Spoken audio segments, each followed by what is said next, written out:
अग्रसेन कन्या महाविद्यालय हिंडौन सिटी में आप सभी छात्राओं का हार्दिक अभिनंदन और स्वागत है। मैं आपको पढ़ा रहा था भौतिक भूगोल, और भौतिक भूगोल में आपका जो चैप्टर चल रहा था उसका नाम है चट्टान या सेल। चट्टान या सेल में आपको बताया गया था कि ये 3 प्रकार की होती है, आग्नेय, अपसादी और रूपांतरित।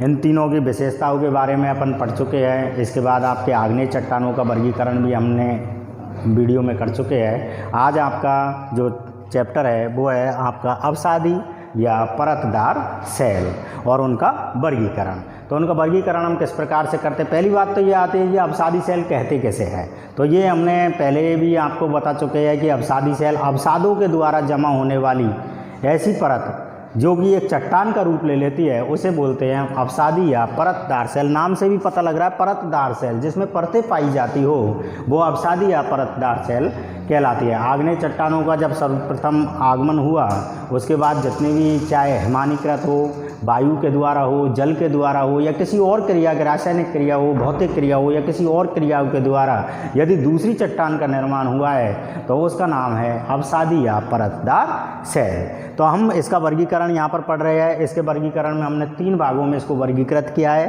पहला है आपका यांत्रिक क्रियाओं द्वारा निर्मित सेल, यांत्रिक क्रियाओं के द्वारा निर्मित सेल। दूसरा है जैविक तत्वों से निर्मित सेल, और तीसरा है आपका रासायनिक तत्वों से निर्मित सेल। पहला यांत्रिक क्रियाओं के द्वारा निर्मित सेल। यांत्रिक क्रियाएं क्या होती है? जो प्रकृति के द्वारा ऑटोमेटिक ऐसी क्रियाएं जो चलती रहती है, जिसमें अपक्षय, अपरदन, ये क्रियाएं हम देख नहीं पाते हैं कि कब किसके द्वारा या कब हो जाए। जैसे आपने देखा होगा कि काफ़ी बार जल बह रहा है और वो ऑटोमेटिकली जो भी चीज़ें हैं, चाहे वो कचरा हो या कैसे हो, उसको भी अपने साथ बहा कर ले जाती है। तो उसमें एक वेग होता है, एक ऊर्जा होती है, एक ऊर्जा होती है, वो ऊर्जा ही उसको बहा कर ले के जाती है। जल में ऊर्जा का होना, वो उसके द्वारा जैसे पत्थर का घिसना या पत्थर का कम पड़ जाना, या फिर और बहुत सी क्रियाएं हैं जो ऑटोमेटिक चलती रहती है, वो सभी क्रियाएं आपकी यांत्रिक क्रियाओं के अंतर्गत आती है। और उनके द्वारा जो सेल निर्मित होती है या चट्टान निर्मित होती है उसे बोलेंगे हम यांत्रिक क्रियाओं के द्वारा निर्मित सेल। तो यहाँ पर अपक्षय व अपरदन के द्वारा, अपक्षय क्या होता है और अपरदन क्या होता है? अपक्षय एक क्रिया है जब किसी वस्तु का टूट फूट हो जाना, या जैसे कोई टेबल है, कुर्सी है, या कोई और चीज़ है, वो कालांतर में रखी हुई है, 1 साल बीत गए, 2 साल बीत गए, 5 साल बीत गए, 10 साल बीत गए, आप देखोगे कि वो कहीं न कहीं से टूटने लग जाती है। तो वो क्रिया जो ऑटोमेटिक किसी अन्य कारक के द्वारा जब वो टूटने और फूटने लग जाए तो उस क्रिया को बोलते हैं हम अपक्षय की क्रिया। तो अपक्षय की क्रिया, और दूसरी होती है अपरदन की क्रिया। जब अपक्षय की क्रिया पूर्ण हो जाती है, जब टूट फूट जाती है और उसमें जब परिवहन की क्रिया चालू हो जाती है, मतलब वो एक स्थान से दूसरे स्थान तक बहा कर ले जाई जाती है, चाहे वो जल के द्वारा हो, पवन के द्वारा हो, किसी के द्वारा, यदि एक स्थान से दूसरे स्थान तक उस वस्तु को पहुंचाया जाता है तो वो अपरदन की क्रिया होती है। तो इस प्रकार से हम यांत्रिक क्रियाओं में अपक्षय और अपरदन का एक मुख्य रोल होता है। तो उनके द्वारा जो सेल बनती है वो यांत्रिक क्रियाओं के द्वारा निर्मित सेलों के अंतर्गत आती है। ये एक उदाहरण यहाँ पर दे रखा है लॉयस का। लॉयस के बारे में आपने अभी नहीं सुना होगा, लेकिन चाइना का ये बहुत बड़ा मैदान है। लॉयस का मैदान चीन का जो आपके हांगो और यांगत्से कियांग नदी के पास में बना हुआ है। लॉयस का मैदान ये बालू निर्मित है, बालू से बना हुआ एक मैदान है जिसे बोलते हैं लॉयस का मैदान। तो वो आपके अपक्षय और अपरदन के द्वारा यहाँ पर बना है। दूसरा यहाँ पर जो उदाहरण दे रखा है आपका बलुआ पत्थर। बलुआ पत्थर के बारे में आप सब जानते हैं, वो एक अलग बात है कि यहाँ पर नाम उसका बलुआ पत्थर दे रखा है, लेकिन आपके करौली के आप जिस ज़िले में रह रहे हैं, करौली है, हिंडौन है, धौलपुर है, ये जहाँ पर लाल पत्थर आपके मिल रहे हैं ये सब बलुआ पत्थर के ही उदाहरण हैं। ये आपके यांत्रिक क्रियाओं के द्वारा बने हैं। कालांतर में ये जरूरी नहीं थे कि ये पत्थर थे, यानी आग्नेय चट्टान थी, लेकिन परतदार सेलों के रूप में आप देखते हैं कि बहुत से खनन का कार्य करते हैं हमारे बहुत से लोग हैं जो करौली डिस्ट्रिक्ट के या धौलपुर डिस्ट्रिक्ट के अपने पत्थर तोड़ने का कार्य करते हैं, तो वो बलुआ पत्थर निकालते हैं। तो यहाँ पर दूसरा उदाहरण आपका यांत्रिक क्रियाओं के द्वारा निर्मित सेल में बलुआ पत्थर का आता है। एक आता है आपका चीका मिट्टी का। बात हो रही है कि मिट्टी है तो ये पत्थर कैसे हो गया, सेल कैसे हो गया? तो मैंने आपको पहले ही बताया था कि अपसादी सेल है। अपसादी सेल मुलायम भी हो सकती है और कठोर भी हो सकती है, दोनों ही प्रकार की हो सकती है। तो यहाँ पर चीका मिट्टी मतलब क्ले मतलब चिकनी मिट्टी। माड़ क्षेत्रों में आप कभी जाओगे अपन के यहाँ पर 3 क्षेत्र पाए जाते हैं, मुख्यतः डांग क्षेत्र, मार क्षेत्र और जगरौटी क्षेत्र। आप जिस जगह पर रह रहे हो वो जगरौटी क्षेत्र है। आप नांदौती साइड में जाओगे तो वो आपका मार क्षेत्र होगा, और करौली साइड में जाओगे तो वो डांग क्षेत्र होगा। तो जो आप मार क्षेत्र में जाते हैं तो उस जगह पर आपको चीका मिट्टी मिलेगी, तो आपके ये यांत्रिक क्रियाओं के द्वारा निर्मित सेल। और तीसरी है अगला आपका कांग्लोमरेट। ये पूर्णतः ज्योग्राफिकल शब्द है कांग्लोमरेट, जिसमें कंकड़, पत्थर, मिट्टी, बालू, चूना सब कुछ का सम्मिलन रूप हो, जिसमें आपके चूना पत्थर भी मिलते हो, छोटे छोटे कंकड़ भी मिलते हो, बड़े कंकड़ भी मिलते हो, क्ले भी मिलती हो, बालू रेत भी मिलती हो, वो सभी का सम्मिश्रण जो होता है उसे हम बोलते हैं कांग्लोमरेट। ये आपके एग्जाम में काफ़ी बार 1 नंबर के क्वेश्चन में पूछ लिया जाता है इसके बारे में कि कांग्लोमरेट क्या है। ये आपकी यांत्रिक क्रियाओं का निर्मित सेल के उदाहरण यहाँ पर आपने पढ़ चुके हैं। अगला आपका चलते हैं जैविक तत्वों से निर्मित सेल। बात आती है कि जैविक तत्व क्या है, तो जीव जंतुओं के द्वारा निर्मित, जीव जंतुओं से निर्मित जो सेल होगी वो जैविक तत्वों से निर्मित सेल होगी।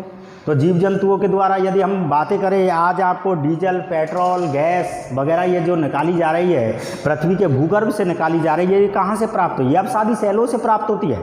अब सादी सेलों में ही आपको चूना ये सब कुछ मिलते हैं। तो चूना पत्थर की जो चूना पत्थर आप देखते हैं, चूना काफ़ी लोग तो घिसके भी लगाते हैं इसको, और बहुत से इसको मकानों के निर्माण में, ऐसे बहुत सी चीज़ों है जिनमें आपका चूना पत्थर का प्रयोग किया जाता है। वो सेल है, मतलब चट्टान है वो, तो आपका चूना पत्थर की सेल इसके अंतर्गत आएगी, जैविक तत्वों से निर्मित।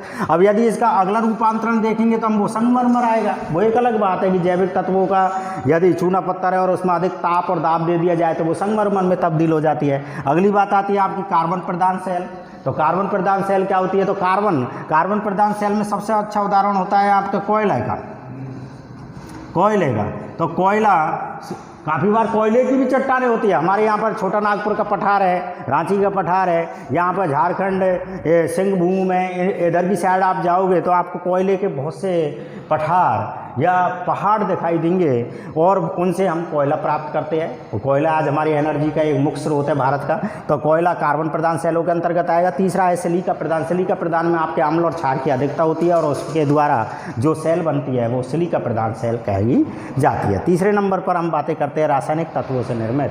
तो रासायनिक तत्वों में आपके केमिकल्स का प्रयोग होता है, और केमिकल के द्वारा बनने वाली क्रियाएं आपकी रासायनिक तत्वों से निर्मित सेल के अंतर्गत आती है। जैसे केमिकल शब्दों के अंतर्गत हम बात कर रहे हैं जल निर्मित सेल। तो जल भी एक केमिकल क्रिया है, ऐसे नहीं है जल ऑटोमेटिक आ जाता है, जल बनता ही है। जाए यहाँ पर H2O, ये इसका रासायनिक सूत्र है। रासायनिक सूत्र क्या हुआ? H2O, मतलब H के 2 अणु और O का 1 अणु। अब इसमें रासायनिक सूत्र भी आता है H, यदि इनके अणु भार इनका देखा जाए, hydrogen, helium, lithium, beryllium, boron, carbon, nitrogen, oxygen, fluorine. तो इस प्रकार से हम बात करें, हाइड्रोजन का 1 अणु और ऑक्सीजन के 7 अणु, और ये मिलकर आपके बातें करेंगे कि H, ये अब यहाँ पर 2 आ जाएगा, तो H के 2 अणु काम कर रहे हैं और ऑक्सीजन के 1 अणु, तो यहाँ पर बन जाएगा जल। तो ये रासायनिक तत्वों से निर्मित सेल है, मतलब रासायनिक क्रियाएं हुई है, कहीं न कहीं रासायनिक क्रियाएं होती है, और उनसे द्वारा निर्मित सेल, मतलब जल से निर्मित सेल। जल से कैसे निर्मित होगी भाई सेल? तो जल माना कि बह रहा है और वो किसी न किसी चट्टान को तोड़ते हुए आगे बढ़ रहा है, और कहीं न कहीं वो जमता है। जैसे हमारी गंगा नदी है, माना कि हरिद्वार से बहती है, हरिद्वार से बहती हुई कानपुर, वाराणसी और इधर से होती हुई सीधे आपकी बंगाल की खाड़ी में जाकर गिरती है। तो उससे पहले वो सुंदरवन का डेल्टा बनाती है, और उस जगह पर भी सेल मिलती है। तो वो सेल किससे द्वारा निर्मित होंगी? जल निर्मित सेल। दूसरी बातें करेंगे हम वायु निर्मित सेल। आप कभी मरुस्थलीय क्षेत्रों में जाओगे तो मरुस्थलीय क्षेत्रों में आप देखते हैं बालू का स्तूप बनते हैं, अनुप्रस्थ बालू का स्तूप बनते हैं, बहुत से बालू का स्तूप बनते हैं। तो वो एक सेल का निर्माण करते हैं, और वो सेल आपकी वायु से निर्मित सेल होगी। और तीसरे नंबर पर आपकी आती है हिमानीकृत सेल। हिम के द्वारा, हिम मतलब बर्फ के द्वारा बनने वाली जो सेलें होंगी वो आपकी हिमानीकृत सेल के अंतर्गत आती है। तो इस प्रकार से हमने आपको पढ़ाया है अवसादी सेल या परतदार सेल, जिसका वर्गीकरण किया है, 3 भागों में इसको वर्गीकृत किया गया। उनके उदाहरण यहाँ पर दिए हुए हैं, आपको अलग अलग उदाहरण के रूप में इनको जानना है। और जो भी आपको समझ में नहीं आया है वो आपने व्हाट्सएप पर हमें क्वेरी के रूप में बता सकते हैं। सभी टीचरों से यहाँ पर कह रखा है और आप भी विशेष तौर पर ध्यान दें, जो भी आपके किसी भी टीचर से समझ में नहीं आता है आप विशेष तौर पर उनसे पूछ सकते हैं, उनके व्हाट्सअप नंबर से पूछ सकते हैं। आप अभी फर्स्ट ईयर में हो, कोशिश करें पढ़ने की, एग्ज़ाम थर्ड ईयर की भी लगेगी और आपको पढ़ाई पर विशेष तौर पर ध्यान देना है। जय हिंद।